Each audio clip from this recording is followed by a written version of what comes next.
Hi everyone, welcome to Digital Notes Hub. I have started a series for basics of computer science, and in this series you will learn all the basic concepts of a computer. And so today is the first part of this series. I hope you will like this series. Let's get started. In this uh, in, in this video you gonna learn about what is a computer and its importance, and how we can define a computer, and finally we look at the generations of a computer.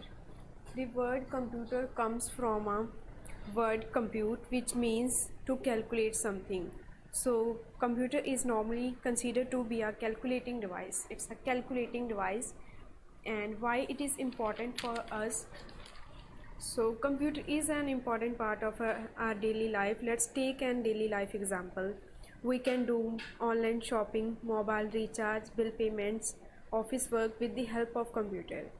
It takes lots of time when we perform these actions manually, but with the help of computer we can do these actions in a seconds. Day by day we are becoming more dependent upon computer because of its uses. So computer is an important part of our daily life. Let's define a computer. Computer is an electronic data processing machine. Computer accepts data in the form of raw facts and figures. Further, computer process this data according to the set of instructions and provide output to the user. Further, user use this information to make decisions. So basically computer is a data processing machine. So coming to generations of a computer, let's brief discuss about the generations of a computer. Till now there is total 5 generations of a computer. First generation is from 1942 to 1956. Second generation is from 1956 to 1963. Third generation is from 1964 to 1971. Fourth generation is from 1971 to 2010. Now the fifth generation of computer is going on, is from 2010. From 2010 to till present, to till today. Let's brief discuss about these generations so you will have an idea about the generations. So first generation computers were used vacuum tubes as a hardware, and punch cards were used as a secondary storage. First generation computers were bulky in size and also limited use of these computers, and they are also costly. And examples of first generation computers are ANIAC, ADVAC, and IBM 701. Second generation computers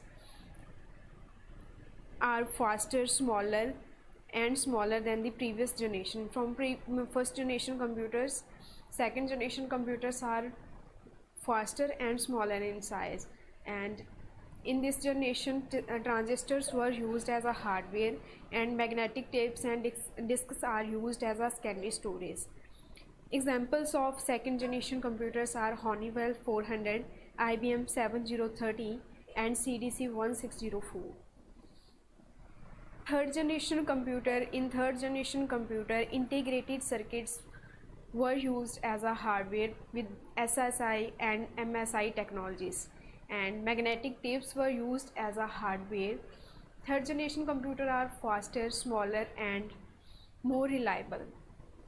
And examples of this generation computers are IBM 360, 370, PDP-8, and PDP-11. So fourth generation computer.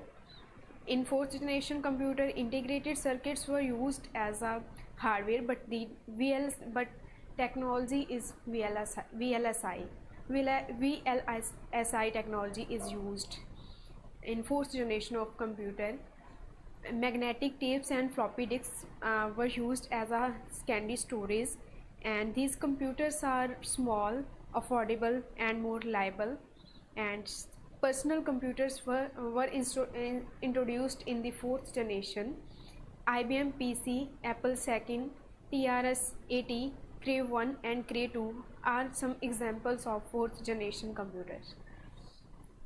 Now coming to last generation of computer, that is fifth generation of a computer.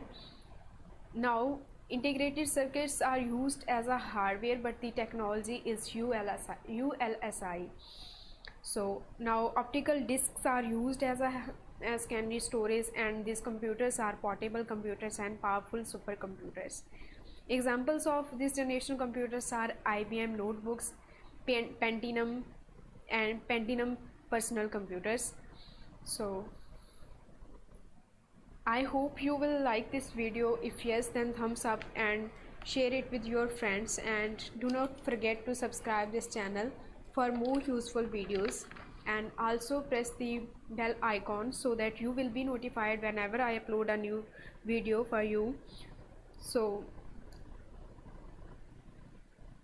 thanks a lot, stay tuned.